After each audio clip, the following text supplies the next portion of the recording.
అందరికీ నమస్కారం అండి. Welcome to our channel stories world by దేవి.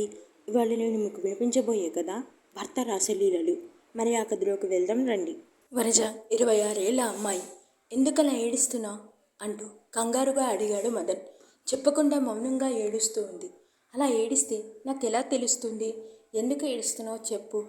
మొన్న పెళ్ళైన మన పక్కింటమ్మాయి నీళ్లు పోసుకుంది. మన పెళ్ళై 3 సంవత్సరాలు అవుతోంది. ఇంకా నా కడుపులో ఏ కాయా కాయట్లేదు.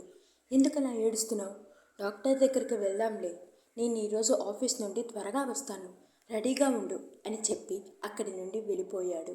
వెళ్ళినా అలాగే చూస్తూ ఉండిపోయింది వనజ.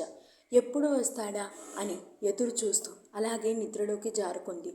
సాయంత్రం అనగా వచ్చిన భర్తని చూసి సంతోషపడుతూ హాస్పిటల్కి రెడీ అయింది. భార్యను తీసుకొని హాస్పిటల్కి బయలుదేరాడు మదన్. చెప్పండి, ఎనీ ప్రాబ్లం అని అడిగింది డాక్టర్. ఇక పెళ్ళై 3 సంవత్సరాలు అవుతున్నా పిల్లలు కనలేదని చెప్పారు. ఇక ఆమెను టెస్ట్ చేసి మీకు మెడిసిన్ రాసిస్తున్నాను, ఇవి వాడండి, అయినా కన్ఫర్మ్ కాకపోతే నెక్స్ట్ ప్రాసెస్లోకి వెళ్దాం అనగానే సరే అన్నారు ఇద్దరు. ఇక 1 మంత్ మెడిసిన్ వాడుతుండగానే పీరియడ్స్ రాకపోవడంతో హాస్పిటల్కి వెళ్ళారు ఇద్దరు. ప్రెగ్నెన్సీ కన్ఫర్మ్ అని తెలిపింది. వాళ్ళ సంతోషానికి అవధులు లేకుండా పోయాయి. Thank you doctor, thank you so much. ఎన్నో హాస్పిటల్స్ తిరిగాను కానీ ఎక్కడా కన్ఫర్మ్ కాలేదు అని వాళ్ళ సంతోషాన్ని వెలబుచ్చారు. ఇక భార్యని జాగ్రత్తగా చూసుకుంటున్నాడు మదన్. భర్త ప్రేమతో 9 నెలలు ఎలా గడిచిపోయాయో కూడా తెలీదు. బాబు పుట్టాడు. ఇదేంటి, వీడు నీలాగా నాలాగా కాకుండా ఎవరిలాగా ఉన్నాడు అంటూ అనుమానంగా చూశాడు వనజని. అదేంటండి అంత మాట అన్నారు?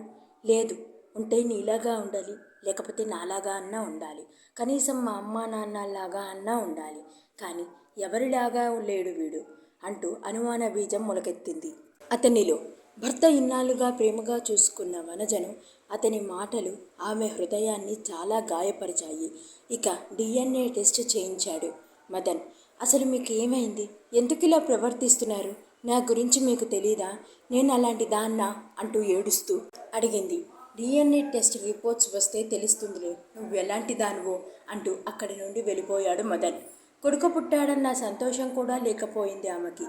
DNA టెస్ట్ రిపోర్ట్స్ రావడంతో నెగటివ్ అని తేలడంతో అతనిలో అనుమానం నిజమైనట్లుగా భార్య దగ్గరికి వచ్చి ఆ రిపోర్ట్స్ ఆమె చేతిలో పెట్టాడు. ఇప్పుడు చెప్పు, ఎవరితో కులుకొస్తున్నావే? నేను ఇంత ప్రేమగా చూసుకుంటే నువ్వు నన్ను మోసం చేశావు, నిలువునా మోసం చేశావు. నువ్వు నాకొద్దు, నిన్ను ఎప్పటికీ నేను ఏలుకోలేను అని విడాకుల నోటీస్ పంపిస్తాను. నీ కొడుకుని తీసుకుని ఇంట్లో నుండి బయటకు వెళ్ళిపో అంటూ అక్కడి నుండి వెళ్ళిపోయాడు. భర్త మాటలకు ఆమె మనసు ముక్కలైంది. ఏంటి బేబీ, ఎందుకలా అన్నావు? నువ్వేంటి మదన్, నిన్నటి నుండి నా దగ్గరికి రావడం మానేశావు అంటూ మత్తుగా అడుగుతుంటే ఆ రాక్షసికి ట్రీట్మెంట్ చేసి వచ్చాను. ఇక దాంతో మనకి సంబంధం లేదు. దానికి విడాకుల నోటీస్ పంపించాను. ఇక మనకు ఎవరి అడ్డు లేదు. ఇక నువ్వు నేను ఎంజాయ్ చేయొచ్చు. నిన్నటి నుండి పస్తులుంచావు కదా, ఇక నేను ఆగలేను, నా దాహాన్ని తీర్చు అంటూ ఆమె బయట లాగాడు. అసలు ఏంటి నువ్వు అంత ఆత్రం? దేనికి? నాకు కూడా అమ్మ వాళ్ళని ఉంది. తప్పకుండా, ఒకరేంటి, నీకు ఎంతమంది కావాలని ఉంటే అంతమందిని ఇస్తాను. ఇక లేట్ చెయ్యకు బేబీ, ఆగలేకపోతున్నాను అంటూ అమాంతం ఆమె మీదికి చేరాడు. ఇక గంట పాటు వాళ్ళ కోరికలని తీర్చుకొని దూరం జరిగారు. రేపు నిన్ను మా ఇంటికి తీసుకువెళ్తాను, అది ఈపాటికే దాని ఇంటికి వెళ్ళిపోయి ఉండొచ్చు అంటూ ఆమెను పెనవేసుకుని నిద్రలోకి జారుకున్నాడు. ఇక ఇక్కడ వనజ బాబుని తీసుకుని ఏడుస్తూ అక్కడి నుండి ఆమె తల్లిగారి ఇంటికి వెళ్ళిపోయింది. మదన్ ఆమెను తీసుకొని తన ఇంటికి చేరుకున్నాడు. భార్య వెళ్ళిపోయిందన్న సంతోషంలో ఇక వాళ్ళ సంతోషానికి అవధులు లేకుండా పోయాయి. అబ్బా మదన్, చాలా మంచి పని చేశావు. నీ భార్య పీడ వదిలిపోయింది. ఇక మనం విచ్చలవిడిగా ఎంజాయ్ చేయొచ్చు అని అతనిని అల్లుకుపోయింది. ఇక మనకి రోజు స్వర్గమే అనుకుంటూ ఆమెను మీదకి లాక్కున్నాడు. చిన్నగా, మరీ ఇంత వైల్డ్గా ఎందుకు ప్రవర్తిస్తున్నావు? నీ వేగాన్ని తట్టుకోలేకపోతున్నాను మదన్. లేదు మోహిని, నిన్ను ఇలా చూస్తుంటే నేను ఆగలేకపోతున్నాను. అందులో నా భార్య ఇల్లు వదిలి వెళ్ళిపోయింది. ఇక నా సంతోషానికి అవధులు లేవు. ఏం చేయను మరి అంటూ అతని కదలికలలో వేగం పెంచాడు. ఇక మోహినికి కొన్ని రోజులకే వామిటింగ్స్ అవ్వడం మొదలయ్యాయి. హాస్పిటల్కి తీసుకెళ్లిన మదన్ ప్రెగ్నెంట్ అని చెప్పడంతో చాలా సంతోషపడ్డారు. ఇక అలా రోజులు గడుస్తుంటే ఆమె పొట్ట పెరుగుతూ వచ్చింది. హాస్పిటల్ నుండి ఒకరోజు ఇంటికి వస్తుండగా వాళ్ళిద్దరి ఎదురుగా బాబుని ఎత్తుకొని నిలబడింది వనజ.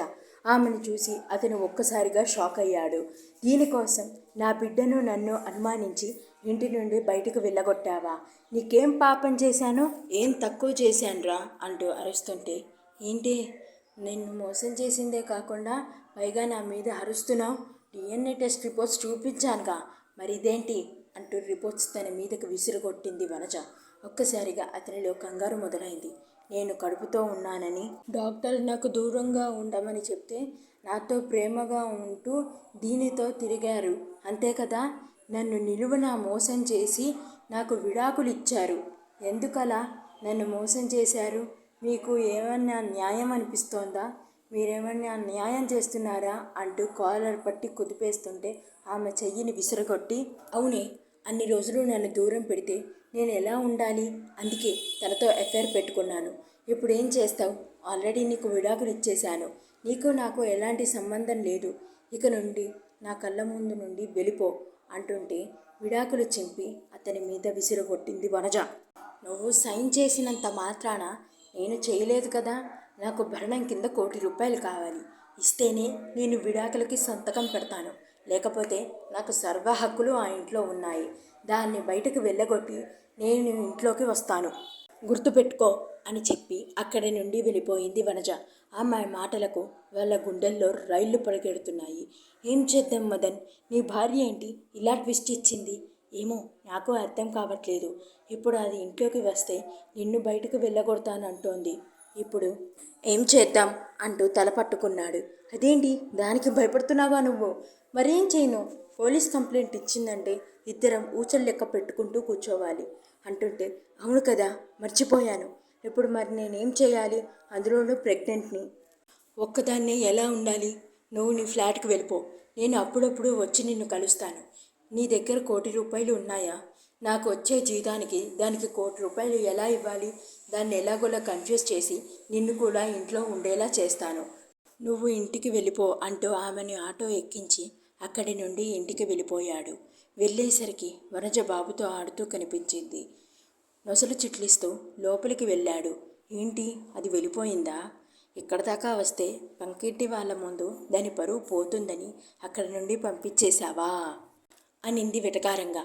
ఆమె మాటలకు కోపం వస్తుంటే, నువ్వంటే నాకు ఇష్టం లేదు, ఇక్కడి నుండి వెళ్ళిపో. అయితే ₹1,00,00,000 భరణంగా ఇవ్వు. ఇప్పుడంటే ఇప్పుడే వెళ్ళిపోతాను. అయితే నేను ఒక నిర్ణయానికి వచ్చాను. నా మాట వింటావా అన్నాడు మదన్. ఏంటో అన్నట్లు చూసింది. నిన్ను నా భార్యగా మొదటి స్థానం నీకే ఇస్తాను. తను పాపం కడుపుతోటుంది. తనని కూడా ఇంట్లో ఉండనివ్వు. నీకు చేదోడు వాదోడుగా ఉంటుంది.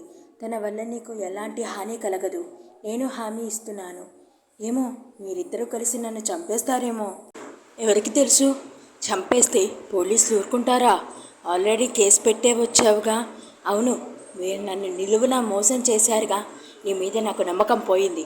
అందుకే నా కాపురం చక్కపెట్టుకోవాలంటే ముందు పోలీసులను కలిసి తర్వాత మీ దగ్గరికి వచ్చాను. ఎందుకంటే నాకు ప్రాణభయం ఉంది. మీ వల్ల దానివల్ల నన్ను చంపేస్తే మీ లైన్ క్లియర్ అయిపోతుందని నా అంటు తొలగిస్తే అనింది. ఇక ఏం మాట్లాడాలో అర్థం కాక, మరి తనని ఏం చేయమంటావు? అది మీ ప్రాబ్లం, నాకు అనవసరం.